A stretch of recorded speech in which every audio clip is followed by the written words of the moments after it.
And this is not so much a dowsing presentation. The topic is preparing for life and death at the hospital.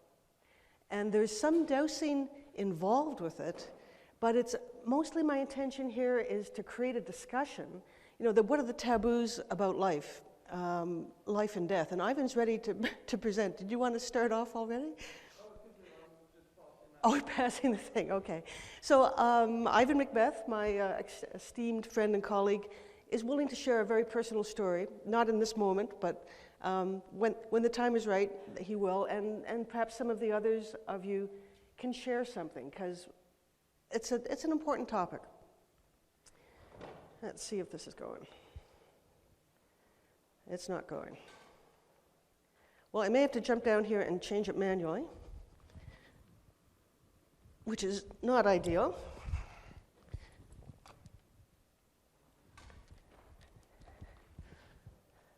Well, who's here for my keynote last year? That we had 15 minutes at the beginning of technical problems. So I may just have to jump down here and do this. Here we go. So, and if there's a techie in the house that would like to fiddle with this and just make it work, that would be good. You know what the problem is? My thing isn't in there. Anyway, I'm a personal management consultant. My background's in business and art. I've been a professional dowser for about 15 years or so. And when things don't work, you have to stay calm.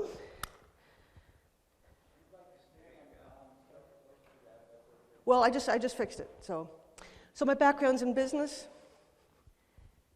I was past president of the Canadian Society of Dowsers. I'm a member of the American Society, the British Society, and have recently, with Graham Gardner, we have internationaldowsers.org. So we're really trying to do a global union, if you will. Many of us are from different places, but we are such a community, and we're such a big community, and we're so alone. So it's the great thing with the society. So we are trying to bring this information out. I try to put things on YouTube as well, so the good stuff we put on YouTube. I think a lot of you have heard me speak, but I had a health crisis. My hands were crippled for 23 years. I had rheumatoid arthritis. Nothing worked. I was on prednisone, methotrexate, chloroquine, and diclofenac at the same time. And I had no feeling in my hands. They didn't open or close. The thing that brought me out of that was dowsing, finding out about earth energies, bringing myself in alignment with the beneficial energies of the planet. So I'm like the poster kid for dowsing actually works. I don't have any symptoms now, and now I don't take any drugs, any supplements, anything. So I just manage my energy, my energy be in beneficial resonance with the beneficial energies of the planet. So that's my complete self-healing story. And it's so easy to do. Along the way, though, I discovered that the autoimmune disorders are the self not recognizing the self. So it's soul's purpose, a lot of this stuff. You know, we get kicked into dowsing one way or the other, sometimes physically, sometimes emotionally. But for me, some of my problems were the self not recognizing the self. What am I supposed to be doing? What am I doing here? Along the way, I wrote a bunch of books, and they're all in the vending area. And if you feel like dowsing, it's early in the morning, we haven't all had our coffee, but here's a person, and even if you think you know the answer, I can tell you this is an image of my mother, born July 30th, 1914. Most recent address, Richmond Hill, Ontario. So if you'd like to dowse, is this person in body? Is this person alive or dead? This is your dowsing challenge. And it's a trick question, I'll tell you that right now. So even if you think you know the answer, and even if I told you something at breakfast or something, so this is speed dowsing. How many get that she's alive? Wait a minute. And then how many get that she's dead? So mostly alive? Dead? Or dead. So this, in fact, is my mother. She is alive. She'll be 101 next month. And this is a picture taken on her 100th birthday. Unbelievable, right? And she's still in good mind and, a little bit frail. I've used her as a witness in many of my classes. and she had some surgery. She had a cadaver bone put in her leg, and when I asked people to check if she's alive or dead, they'd pick up dead. People are picking up the dead part of her body, but she's still alive. It's very interesting. Anyway, so I dedicate this to her. So my story, aside from my personal transformation, is that she and I have been through to the edge of death several times. And it's been hard, as it is for all of us. It's hard to go right to that edge, and you're planning the funeral and all the rest of it. But we work together. So we have the sign-up sheet going around, and for the tape, send me email susan@dowser.ca. I'll send you the sign-up sheets. So how many of you have been asked to work with people in hospitals? You get the phone call, and it's like, oh, can you heal my father-in-law or my child or whatever? Does anybody want to share anything about that sort of healing? Ivan, do you want to say anything at this point about what you've been asked to do or what you have done? So this is Ivan Macbeth, and Lenny, could Ivan have the mic, please? I'll stand there. Oh, okay.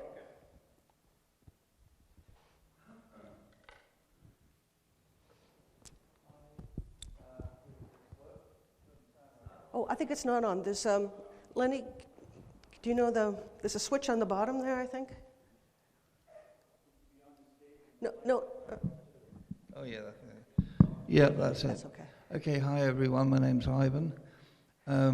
Death has found its way towards me most of my life. As a child, I dreamt possibly 2-3 times a week that I died. People die in front of me. I get involved. But the story I want to tell you is the connection between death and grace and sort of triumph. Because a friend of mine recently was diagnosed with terminal cancer. It spread to her bones in her chest, to her lungs. And luckily she wasn't in much pain, but she was given a month, 2 at the most, to live. And she wanted to take control of her life or her death. She didn't want just to die in screaming agony and attached to machines and stuff. So a year ago, it was decided in Vermont that people could have permission to die with the help of their doctors. It is a fantastic freedom. So Barbara communicated with her doctor, and so she was prescribed these pills, and she just wanted to go. She'd had enough. So she's part of a community of people that I'm also part of. So 8 of us spent a week with her, preparing her, just giving her, and just having a great time together. Now, one of the wonderful things was she could still walk around, do the cooking, she had oxygen, but she could still move around and was still capable of still having some quality of life. So this week was so precious, and we were able to share things to prepare for her transition. And on the day, she woke up at 5 o'clock. She wasn't quite sure when exactly it was going to happen.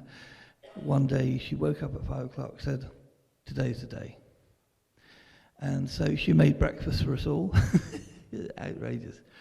And then we had 90 pills, capsules. We had to take the powder out of that.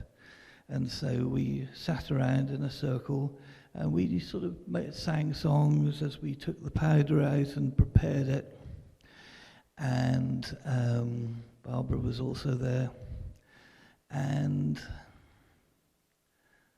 let me just get this right. She had to take some pills about 3/4 of an hour before taking her mixture to stop nausea so that she could keep them down, because it tastes disgusting. Anyway.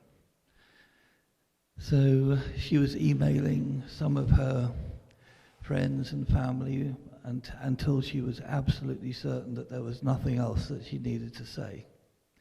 Then we went into the bedroom. And because I felt particularly close, or she felt particularly close to me, she sort of, I was on one side with my arm around her, and her blood brother was on her other side with his arm around her. And she was sort of snuggled up to both of us. And the rest of the people were all just piled in this puppy pile on the bed around her, touching her, stroking her, and just singing and sharing. Oh yes, and before we got onto the bed, we did a photo shoot.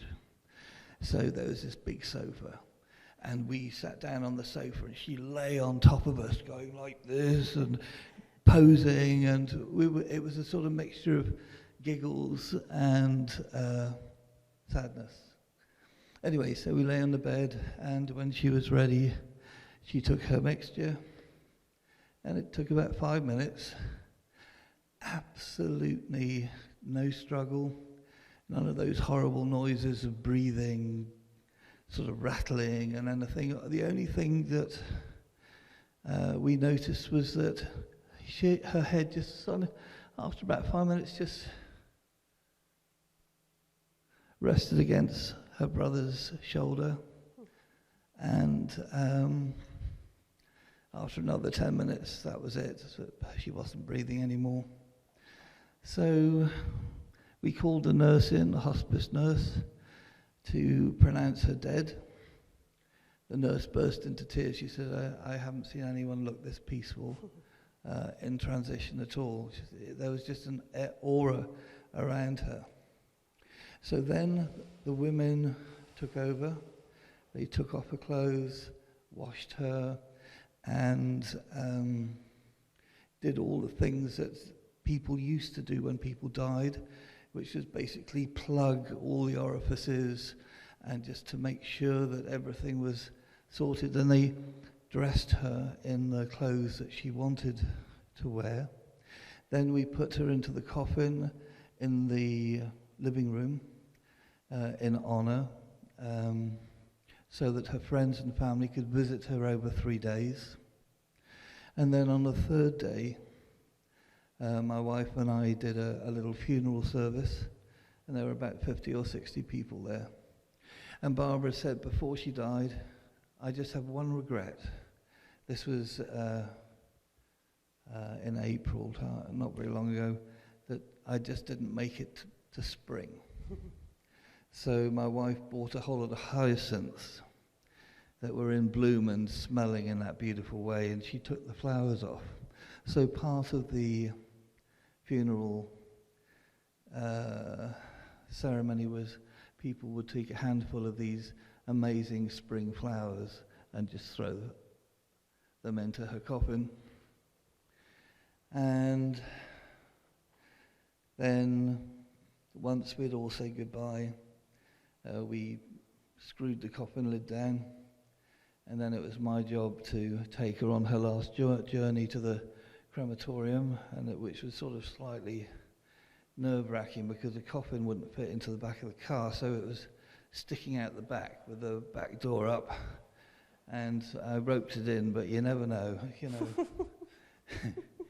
And then finally we got to the crematorium, and the guy there was absolutely amazing. He was very graceful and and he gave us a little show, demonstration of the crematorium and how it worked. Anyway, so things are changing. Death, especially in this culture, is completely denied. In general, if somebody dies, you hand it over to the undertakers and the doctors, and they'll all sort it out for you. And it was so refreshing to be given the empowerment, first of all, for the person to choose when to die and how to die, legally. And and just to go through our process as a community, taking, acting in the way that we felt right, and completing it in our own way, which is really beautiful, and bringing death back from the shadows, and placing it in the middle of the room, filled with hyacinths and beautiful smells, and honoured by the community. Anyway, that's my story, and I'm sticking to it. There you go. Thank you, Ivan. Are there other states? Does anybody know? Vermont, apparently, you can legally... Oregon? Quebec is discussing it, Quebec in Canada. Because otherwise, I know when on one of the runs I took my mother out on a stretcher and I had all her pills there, you know. People who are sick end up with a lot of narcotics usually. And you have to like hoard your narcotics and then take it, you know, when nobody's watching somehow. So there's a lot of fear. In the situation Ivan describes, you're supported by your community. But if you are forced to do this by yourself or with a family member, it's much harder. There's a fellow up in Winnipeg, in Manitoba, Canada, maybe it was Calgary. His mother, he was a middle-aged man. He lived with his mother and helped her. She fell, and she knew she didn't want to go to the hospital because she didn't want the tubes and all the rest of that. So she said to her son, just leave me here on the floor and keep me comfortable. So he got a blanket for her and a pillow, and it took 5 days for her to die. And that would have been terrible for both of them. And now the man is being charged with murder because he didn't take his mother to the hospital. He didn't get the support. So that's, you know, if we have the will to create change, it will happen. And the first way we do that is through discussion, you know, talking about death. The White Eagle was talking last night after we left. He does palliative work, and he was called into a client who was in hospice, and the man was dead, and the body bag had already been zipped up, and he went in to do ceremony for this man to send him on his journey, and the nurse said, no, you don't understand, he's all ready to go downstairs to the morgue or wherever he was going. And they had to fight about it. So there's White Eagle, presumably in a clerical collar, and we know the respect that we give White Eagle. And he's fighting with the nurse that she should unzip the body bag so he can do a last small ceremony to send this person on his way. So we have to really stand up for our rights, the right to live and the right to die, the way we choose to do that. Let's move on a little bit. And if anybody wants to share anything at any time, you can come to the microphone or just speak out. Malcolm, did you want to say something? Well, let's wait for the mic. Lenny, do you mind? Just because it'll get onto the tape, and it's an important discussion to get out there. So this is Malcolm, our pal. Hi, it's Malcolm. And you might. I've been a volunteer in palliative care, Okay. and I've been a volunteer in palliative care. I was trained at the Royal Vic. I have met Balfour Blount, and I've done it through a hospital, also privately as well. And I have been in on some of these discussions where they sit down and they talk to the family about narcotics. Right. And it's very unofficial. So this is the nurse, the medical staff. Well, this is the medical staff talking saying, to the family. well, we can give them more of this or that or drug X, but it will shorten their... It's very, very softly done. Yeah. But I mean, there's sort of an unofficial way to sort of speed things along. And usually it's narcotics. And at a certain point when somebody's quite ill, a narcotic will suppress the breathing. Right. And so it is causally there. But they can't talk about it, I think. They can't talk about it publicly, no. Yeah. But you know, it's not hard to read between the lines. But the thing is, it's not. I've been in on a number of those discussions, so I mean, it is relatively common. It's common. So this is where the medical community. Thank you, Malcolm. You can just give that to Lenny. The medical community, sort of at their discretion. Like normally, it can't be talked about, but they can put something else in the drip or do an injection, but it's under the table. You know, it's still not a respectful thing. Where's Lenny? Lenny, you got to keep moving, I guess. Thanks. Thank you, Ivan.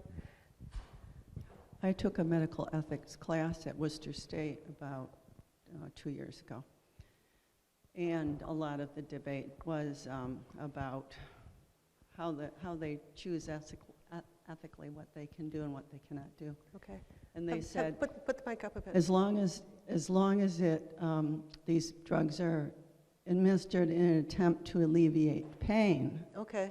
but not to speed death. Now, if it happens to speed death, but that's not the motive, it's to alleviate pain, then it's okay. Mm-hmm. If it's to speed along the death, then it isn't they okay. can't do that. At least not in most states. I think there might be Wisconsin or something that also has legalized doctor-assisted suicide. But But it's not even.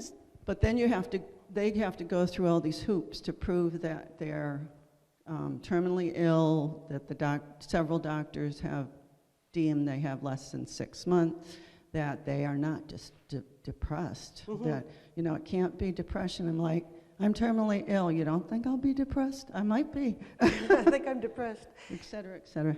Thank you. Lenny's right behind you there.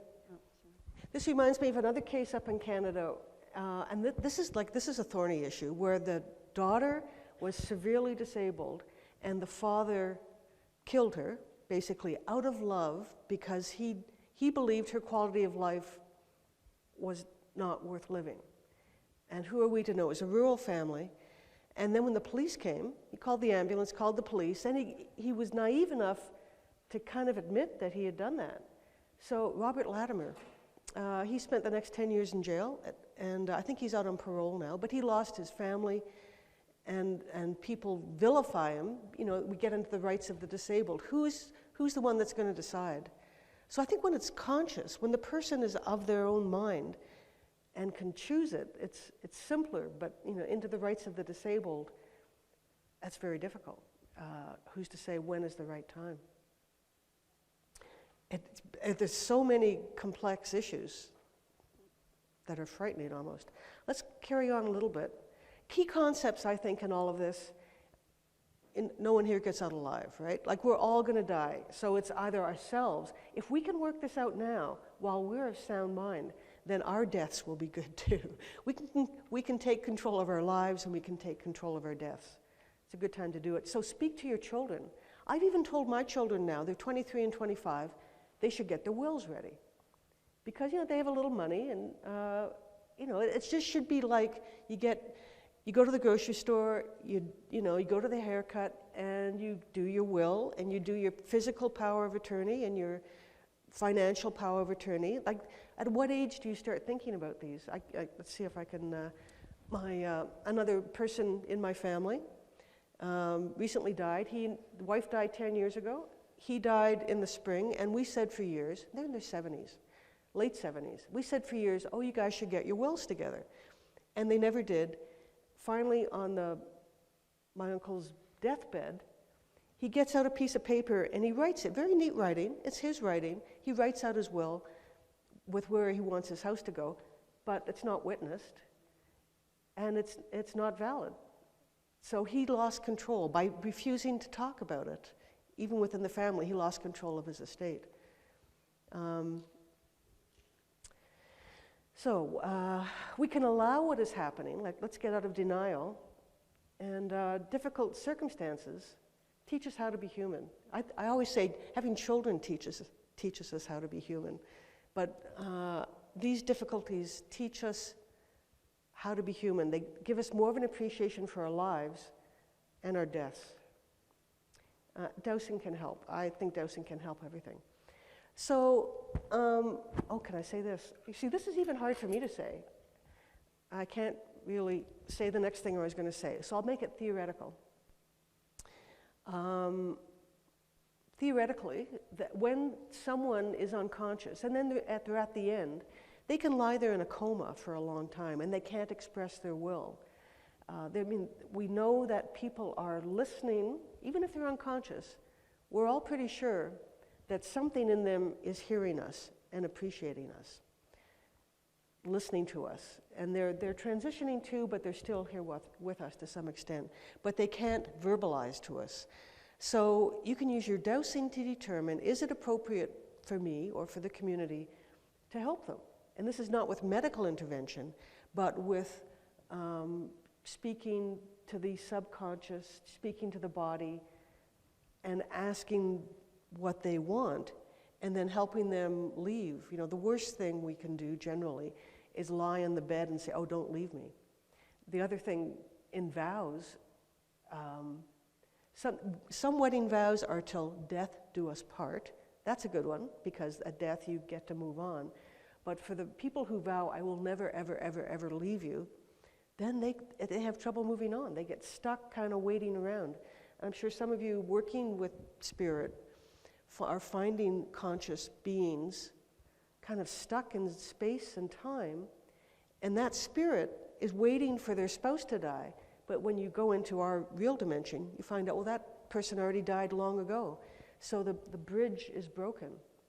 How many people are people finding spirit or loved ones hanging around waiting for something? Does anybody have a story to share on that? Would you like to say something? Lenny, can you, there he is. If you don't mind waiting for the mic and, no, that's good. You know, let's say what we can. My parents and my husband and I had an antique business, and my brother-in-law owns the house, still owns the house. We no longer have the business there. But the house was built in 1870 by one of the first settlers in the area that we live in. And the man's name was Joseph Spaulding, and he was actually a congressman in Wisconsin, the first one. He came from out east, actually. Okay. So essentially, their daughter was the first one to die in the house. And the mother died years later, from what we've heard or found out in the historical records.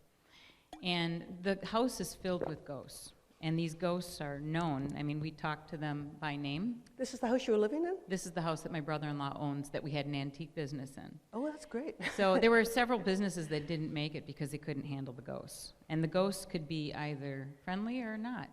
But they were earthbound spirits. And I didn't know anything about this when we had our business there. Had I known about how to talk with and help earthbound spirits to transition, I would have done that. Mm-hmm. I haven't been in the house for many years now, but essentially the mother stayed within this house in Earth's realm to stay with her daughter who refused to leave. So she's stuck here because of the vow, I will never leave you. Yeah. And that's what others, sensitive people have found out. We had what are they called? The groups that come through and do the measuring of spirit and so on. Mm-hmm. Ghostbusters. Yeah, kind of like that. They had it on TV and everything, and it was pretty neat. But it's written up in the registers as like the most haunted house in Wisconsin. Mm-hmm. But the cool thing, I mean, it's just really interesting that it's that vow. The mother will not leave her daughter. Right. And why didn't the daughter want to leave? Did they? I don't know. She's very angry. So we know that the daughter's angry. The mother is very welcoming. They helped us. It was a great business for us. My parents ended up having health issues and had to get out of the business, so we just dissolved the business. But the experience was really great for us. They communicated with us quite a bit, usually in good ways, and helping us out. But the love there between the mother and the daughter, and the mother's commitment to the daughter was just amazing, and you could really feel it. Mm-hmm. And the mother, she jumps into my car every once in a while I'm driving down, passing the house. It's just, I know she's there. It's just the strangest feeling. But again, I think it's like what you're talking about, that vow. Yep. And you think about the connection between a mother and a child. Yep. And that's or so husband strong. and wife, the spouse, Yeah, that too. And also to an animal. Oh, yeah. Yeah. It's amazing. So we've experienced that. And I think I don't know when they'll ever transition. Well, that's a good point, and thank you for sharing that. Yeah. So are people doing ghost busting, transitioning? Ghost busting is like the TV term for it, but helping spirits move on. So as dowsers, we can do that quite simply. And you don't have to be in the place to do it. So even though you haven't been in the house for a long time, you can zone in with the protocol. And there's a little blue protocol that got passed around. We're not doing the protocol so much, but you can use that dowsing protocol to, and you made a connection with the female spirit. So you could say something like, oh, I see you're there, can I help you? And she would probably say yes. And I usually say, do you want to go home? And they usually say, well, she would say no because my daughter doesn't want to go home. So you could seek a communication with the daughter and figure out why she's so angry. Like she's mad at something. So this is terrible to say, but we sometimes trick spirits into passing on. So for the angry daughter, you would say, you know what? You can get your revenge in the light, or whatever, however it goes. What you want, what you need is in the light. Do you want it, what do you want? I want to get back at so-and-so or whatever it was. That's fine. We can help you get there. And then you bring in their trusted beings, and then off they can go. So that's, when I go to a haunted place, I just move things on. So dowsers often aren't that welcome on ghost-searching things, because we just move beings on. Say again? They want to play with them a little bit, they want to prove They want to play with them. That's exactly right. For the ghost busting stuff I do, only about 10% of the people who have a spirit in the house want to get rid of it. They use all kinds of excuses, even though it scares the children and all the rest of it. Oh, no, because it's kind of cool. They just want to know who it is. They say, no, if we make that connection, then we do what's best for the spirit, which is generally move on. Okay, microphone. What's held me back from doing anything about it is that throughout my childhood and my life, I've had spirits coming in and out, and some not so good. Right. Some pretty scary experiences. So that's why I've kind of held off and been afraid to even go there, because I'm afraid then that I won't be able to get rid of these attachments or these spirits, and that they might affect my family. Exactly. So I've stayed away. How do you, how do you stay safe? I get rid of earthbound spirits all the time that are, that I don't know, and it's no problem. But because I've experienced these spirits, that I already have that connection, and I don't. It's like the people that. How do you describe it? I just don't want to get involved. Right. I know that there was a murder in this house too. You don't want to open the door. I don't want to go there. Yeah. It's like the Pandora's box thing. I don't want to go there.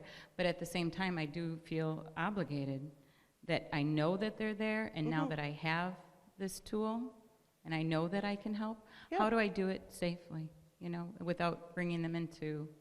Well, I use the dowsing protocol for all that things. You get detached out of our normal thing. We become like an avatar or an angel. So we're not doing it, but we bring in the ones to do it, basically. So you need that protection. And sometimes we get too detached, but if we can get that detachment as well, dealing with death before they die. Like if somebody had even talked to that girl before she died, she probably just would have gone on. How are people protecting themselves dealing in the psychic realms? Did you want to, okay, Lenny over... Thank you. What's coming up for me is, when we've all had loved ones in the hospital, and I've spent my time in intensive care waiting rooms, and the energy there is so palatable you can cut it. And I think I want to ask you, Susan, to comment on that. Is, whenever I'm in that situation, I kind of try to just clear everything. For myself, anytime I walk into a hospital, I try to protect myself. But it's not just about the person. I mean, if I'm in this intense waiting room or something, and you just feel this energy that so many loved ones have put there, and kind of left abruptly, and left this energy in there, that I just kind of feel that it's a pretty easy thing just to try to clear that area, so that everybody's on a little bit more of a clean slate when they're there. And do you do that then? Yeah. Okay. Yeah.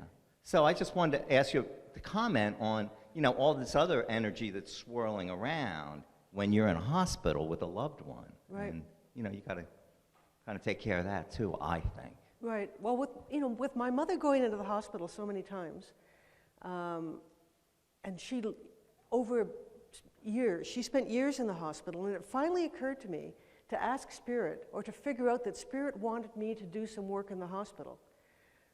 So I said, okay, I'll do the work in the hospital, don't kill my mother. So maybe, those of you who are spending time in hospitals or having illnesses, maybe Spirit wants you in there to do some work, like palliative care or clearing things up. We can set up ever-changing automatic energy systems to automatically clear things. But if we don't take responsibility, this comes back to what you were saying, if we have an ability and don't use it and don't take responsibility for it, then it's going to keep slapping us, in my experience. Like I was with all the being crippled for so long, and my mother's like, who knows how long she'll go on now. Like, what is the message? What is the message? If we have the skill, maybe we should use it. This is not quite on topic, but if you feel like dowsing again, you could ask if you have the energy, on average, within my energy field, say your own name, on average, within my energy field, do I have the vow or the energy of the bodhisattva? It's one of my favorite things. Don't ask what a bodhisattva is, and you maybe already know. But if you feel like dowsing, yes or no, do I have, say your own name, on average, the vow of the bodhisattva in my energy field? So how many people get a yes on that? So several. You can then ask, is this beneficial for me? And I'll tell you what it is in a sec. If whatever your answer was, yes or no, is it beneficial for me, say your own name, to have that vow or not have that vow? So how many people got the bodhisattva energy and it's beneficial to me? Did anybody get the bodhisattva and it's not beneficial to me? Okay, beautiful. So this is where the power of dowsing comes in. So it helps us to determine our own life path. My understanding of the bodhisattva vow is a vow to remain incarnated until all sentient beings are enlightened. So if it's beneficial to you, then, just get on with that. If it's not beneficial to you, for those of you who are not, you can release that vow. So maybe this lifetime, like our vows extend lifetime after lifetime, the roles, the archetypes, the vows. So if we're carrying that around with us, we have a frustration level. We can't get on with what we're supposed to be doing if we're doing that. So I use my dowsing protocol on that little blue card. You can disconnect the vow of the bodhisattva. Or any other vow. You can go through all your own stuff. You can disconnect the vows of the bodhisattva and be more consistent. Bodhisattva,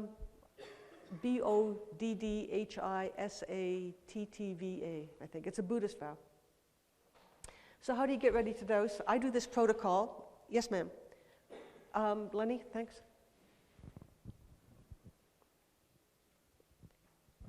Feeling compelled to put in my 2 cents. Good. Just speak up and hold the mic right there. Okay. There was an article in the New York Times Magazine about 3 weeks ago about a patient with Alzheimer's disease who decided that she wanted to control. And she had her family with her, and she did a similar thing that Ivan was talking about.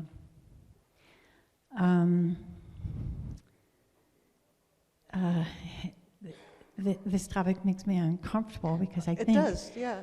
Well, I have a different view. Okay, that's good. I think our society has gone to, a MIC birth. I mean, if you don't have your baby soon enough, let's do a cesarean and get it out. MIC death. Okay, if they're not going fast enough, just speed up the morphine because everybody gets uncomfortable. I have a little different twist. I was privileged to go to a Native American teaching on the crossing over ceremony.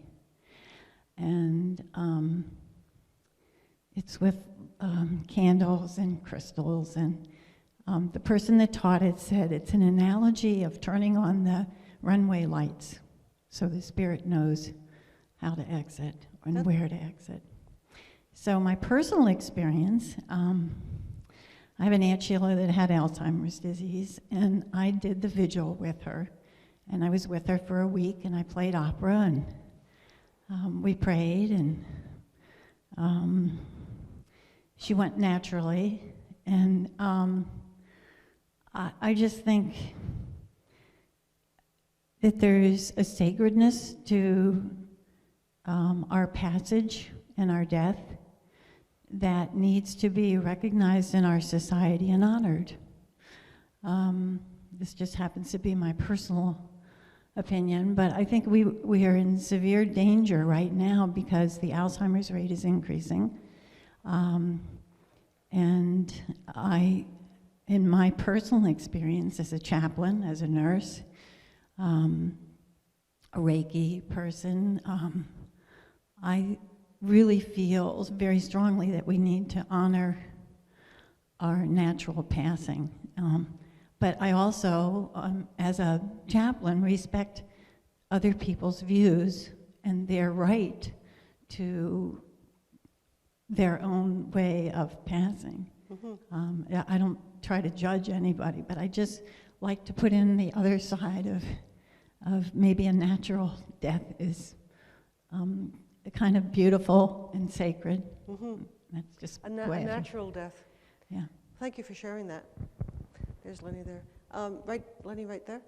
Did you want to say something? I just have a question, and I'm new to dowsing, relatively new. I just took the beginning Dowser thing Welcome. last year, and I've moved from Vermont to Florida to be with my two very, very old parents, one of who has dementia and the other who is very frail. And I really love if people could share about being in the hospital and being of assistance in using the tool of dowsing to help our family members as one suffers watching the other pass. Do you understand what I'm saying? If I could hear your wisdom on this subject.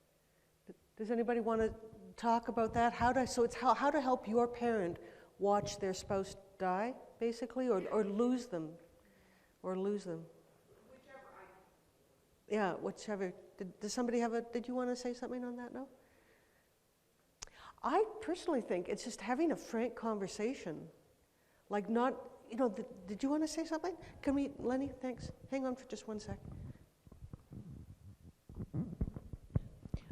I think people need education about reincarnation because the state of mind that the person is when they die, that is what they bring into the next life.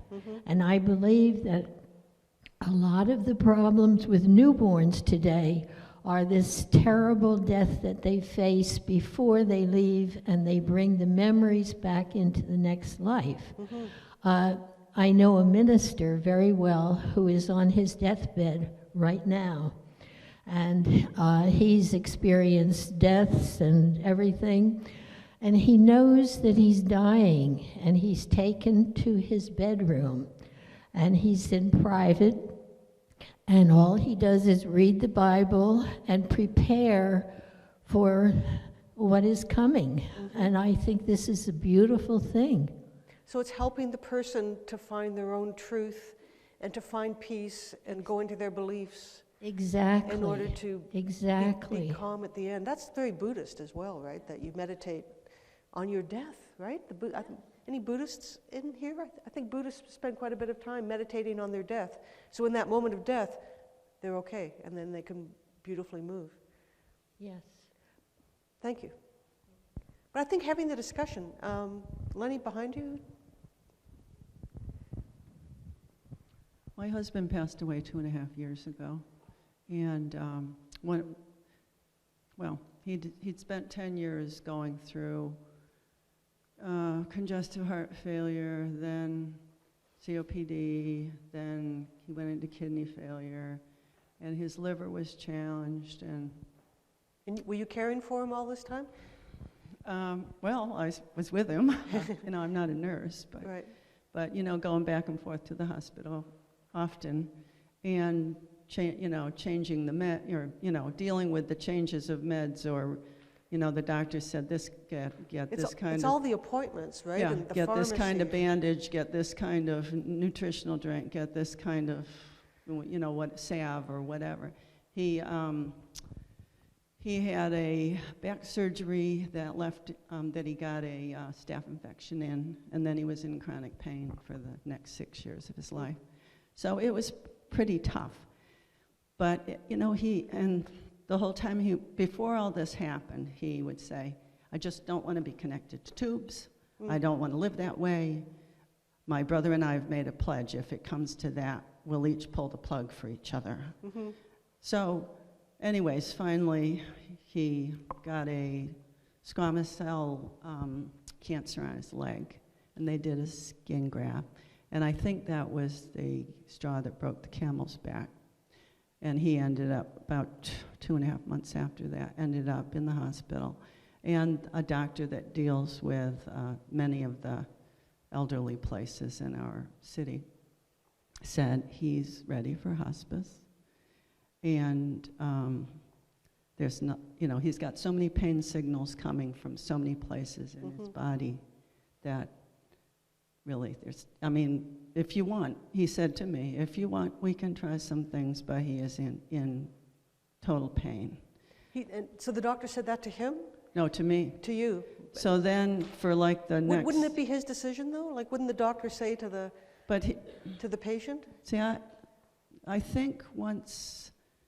Well, what I did find when he went into the kidney failure, medications and kidney problems and bladder infection and too much of certain medications can make them so confused and out of it that, you know, when he went into the kidney failure, he couldn't put his pants, you know, he didn't know the left leg from the right leg, couldn't realize that he had to take his shoes off before he tried. Were you able to use dowsing at all to access his subconscious or to get his I guess will? I wasn't in that place that I was aware of even trying to do that. Because I think we can, when they're drugged and confused and comatose, I think we can use our dowsing to go into the subconscious to see what they would like.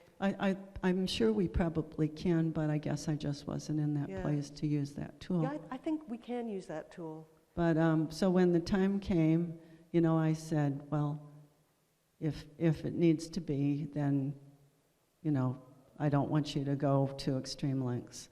And but still, he was, what's going on? What's going on? What's going on? He's asking you. So he's afraid and confused. And so, you know, because he doesn't know. I said, you know, you're very sick. And the doctors have tried lots of things over the last years, you know that. And they're saying there isn't much more that they think they can do.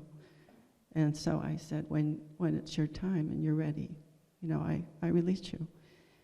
And he said, I don't think I'm ready yet. And I said, well, when you're ready. That must have been very hard to express. But, you know, like with parents, they each have to give each other permission when, you know, as they see them getting sicker. And it was only a week. It was only a week after that. So, well, thank you for sharing hard. that. Thank you. You know, you love them, and yeah, you know they're suffering, so you want them to be in their highest places if possible. But sadly, I think so many of the medical interventions just prolong the suffering. Right. So how can these souls not be coming in a bad place? If they should have spent 6 months suffering from cancer, instead they spent 6 years suffering from cancer. So this brings up the point, what is a natural death? Is a natural death occurring in the hospital with extensive medical intervention, or what Ivan described earlier, which is like the most natural death that I can imagine? Well, thank you for joining us, White Eagle. He's late, that's okay. Better late than never. Let's, we have about, Lenny, we have, how long, 10 minutes or so? 20 minutes? Yes, ma'am? Did you want to, can we,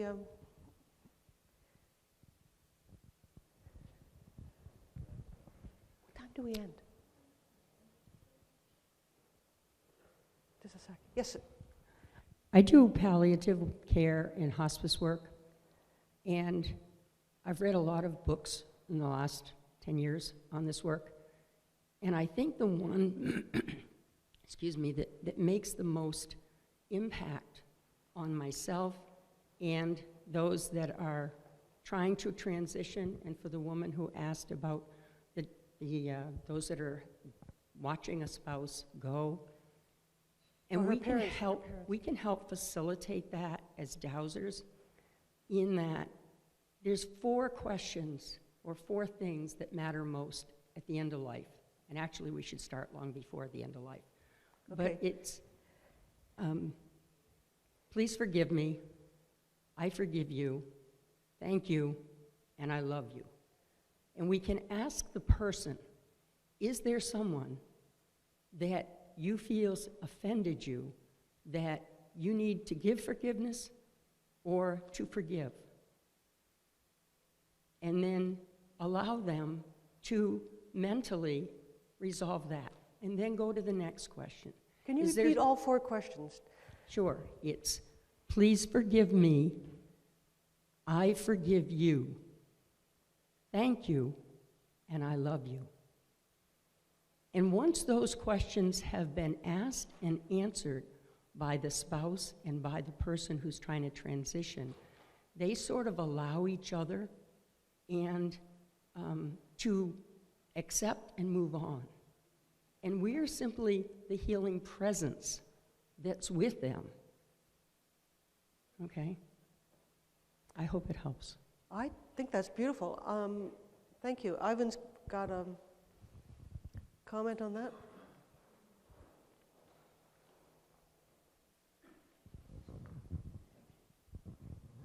So I just have a quickie here, which I think is important. I was present at my dad's death, and he was hanging on and hanging on and hanging on. He should have gone, but he was very scared, and he was just hanging on. And anyway, there was this nurse that had an extraordinary energy, and she was looking after him. And one day I saw her in the kitchen, and she had an eye of Horus around her neck, which is a very powerful symbol of life and death. And I said to her, do you know what you're wearing around your neck? And she just looked me straight in the eyes, and she said, yes. So that was the first thing. Can you explain the Eye of Horus? The Eye of Horus, well, I mean, it's just an incredibly powerful symbol, and different people have different interpretations of it. But basically, Horus was the sun god, and the youthful sun god in ancient Egypt. And if you wore and you worked with this symbol, then you worked with the powers of life and death and the mysteries of all of this. Anyway, so my dad, one day I was there just holding my dad's hand, and the nurse said, come on. And so I went outside. She said, look, he's hanging on, he doesn't want to go because of 2 reasons. And she said, don't ask me how I know this, but I just know it. First of all, he is not wanting to go because he is not yet sure that you and your brother, me and my brother, will look after her once I've gone. He needs reassurance. And the second reason is he doesn't want to die in front of his wife. He doesn't want to die in front of his wife. Yes, because she is very naive, and she wouldn't have taken it well. Anyway, so I got it. So I walked straight into the room, and there was my mum, my brother, and his wife. I said, something came over me. I said, Mum and Vicky, my brother's wife, take a break, go for a walk. And they looked a bit surprised. I said, yeah, we're going to do this in a shift system. My brother and I will stay here, you go for a walk. So they went off. So that was the first thing. And I had a little word with my brother, and we both held my dad's hand. And I said to my dad, whatever happens, just know that both my brother and I will look after your your wife, for as long as it takes. You must believe this. we promise we'll do this. And within 5 minutes, he was dead. And it was an extraordinary experience for me because he was obviously going, making funny noises and stuff. And the nurse came up to me, just behind me, said, "Hold him." And so I got up and I sat on the bed and I held him. And it was a bit weird. How old were you then, Ivan? Oh, it was 10 years ago, so I was fairly mature, You're as a it mature were. man then. Yeah. A funny thing about, we were talking about haunting. My dad was a practical joker, and after the undertaker had taken him and whatever, 2 or 3 times, the bell, the emergency bell from the room he was in, rang. Anyway, just to say that when somebody's dying, there may be something that just a few words will really, really help. And that's where dowsing can come in and using your intuition. Is there anything I need to know? Mm-hmm. Is there something I can do or say that will help this transition? And Even if they're not conscious and even if they can't speak, you can use the dowsing. I didn't want to cut you off, but I just wanted to reinforce that point, that even if they're not conscious, I feel like I broke a spell there. I'm sorry. White Eagle, wait, just wait for the mic. Thank you. Thank you. I work in palliative care as well, and many times I'm called in where the people have had no religious background, and some of them have, and they're afraid because somewhere along the way they either stopped believing, or maybe they never believed it in the first place. And so I usually go in and I tell them that in our belief, we believe that we arrive at the airport of life, and everybody gets a round ticket. So we get a birth date and a departure date. And so when it's our time, and we don't have to go to the light, because the light comes to us. That's a And beautiful all thing. we have to do is be. Just be. Be all that you are, and know that you are loved beyond all measure. That you are loved so much that the Creator himself is coming for you. And I think that when people are at that point, and I've had people say, they're hanging on, and I think, sometimes it is, they feel that there's something that maybe they didn't learn. And, both what you said, it's so meaningful, because for them, in their mind, it's going to that sacred place. And to us, it's a mountain. And each one of us have a mountain to climb. And I say to the person, at the top of your mountain, the Creator has spread a sacred blanket for you. And we can't go with you. We have to stay at the base of the mountain. But you make your way now and go up and sit on the blanket and just wait and open your hands, and the Creator will come. And all that will be left is on top of the mountain is the sacred blanket, and you'll become Him and a part of Him. And so that's what we do. And I went the other evening, if I just share this, I went into one hospital. The people in the hospitals are usually wonderful. Sometimes they may be not experienced or new, and for whatever reason. But I went late at night, it was 12 midnight, and the person had already passed. And so when I went in, the family had asked if I would go and see them. And I went in, and the woman said, "Oh, he's all ready to go downstairs." And I said, "Well, what do you mean?" And she said, well, he's begged. And I said, excuse me, what does that mean? And she said, well, he's in the bag. And when we talked about being in the bag, it was totally a different thing. And I thought, oh, he's got one foot in the bag. I mean, it was like, and I thought, oh, he's in the bag? And I thought, oh my goodness, maybe someone brought him something to the hospital. And the nurse said, the other nurse said, come. I said, well, he can't go down until I've done ceremony. And I've come with a feather, an owl feather, to carry him through the dark time and through the great mystery.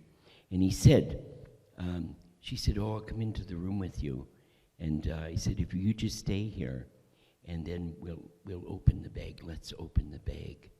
So we opened the bag, and I put the feather, the owl feather, in his hand and touched his forehead and closed my eyes and asked him to fly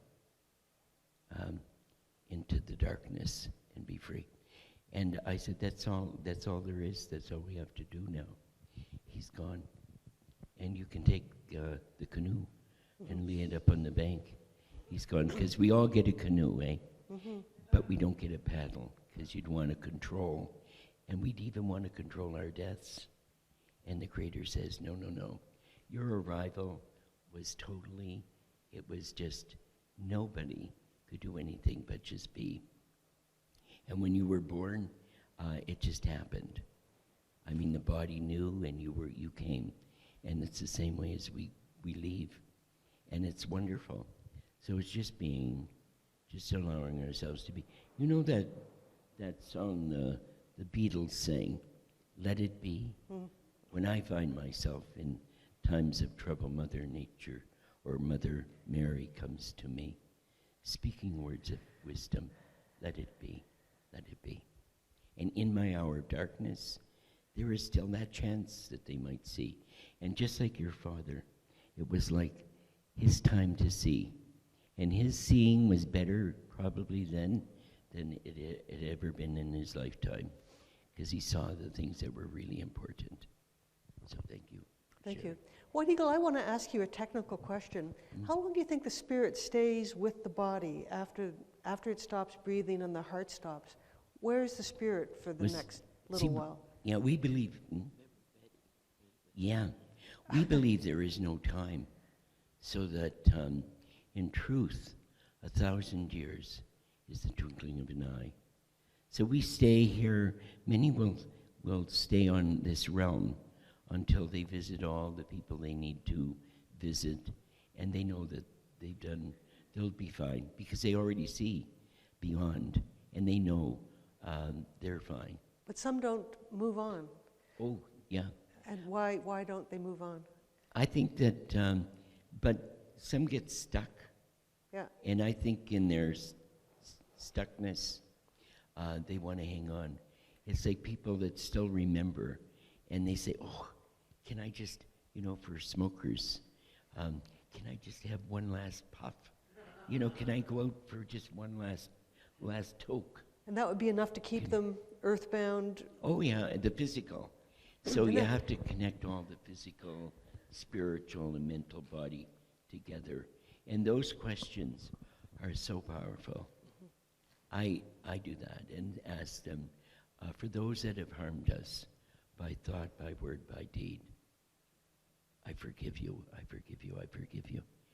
And for those that I have harmed in this lifetime, by thought, by word, by deed, forgive me, forgive me, forgive me.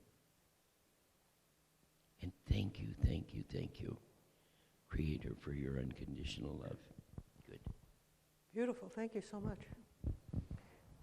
Lenny, we have another comment. Did you want to say something? No, wait for the mic. Yeah. Please.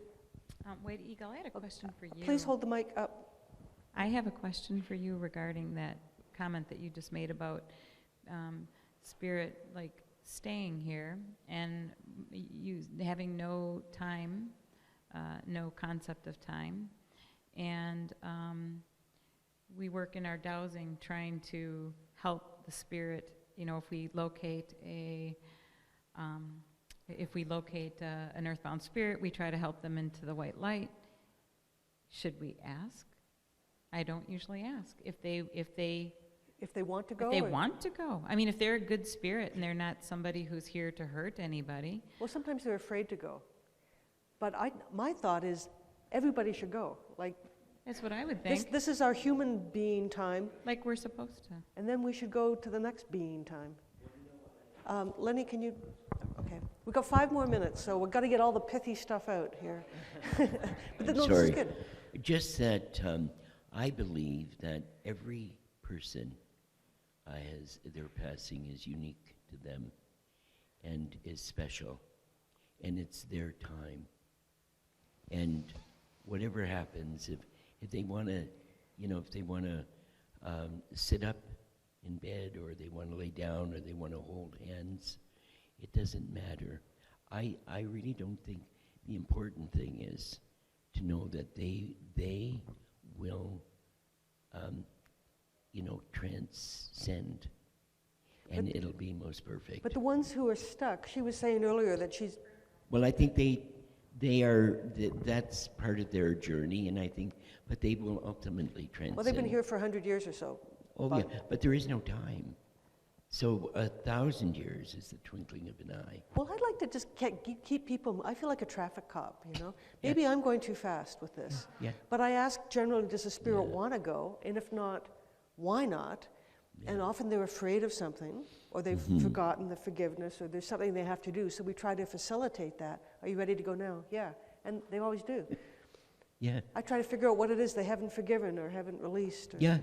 Well, there's different flights, You can go to the airport and go out, and someone said they rode in a double winger the other day, and you go down to Nassau and they shoot them right up. So it's whatever you like. If you want to go, whew, maybe it's for you. That's the rocket, when I help facilitate my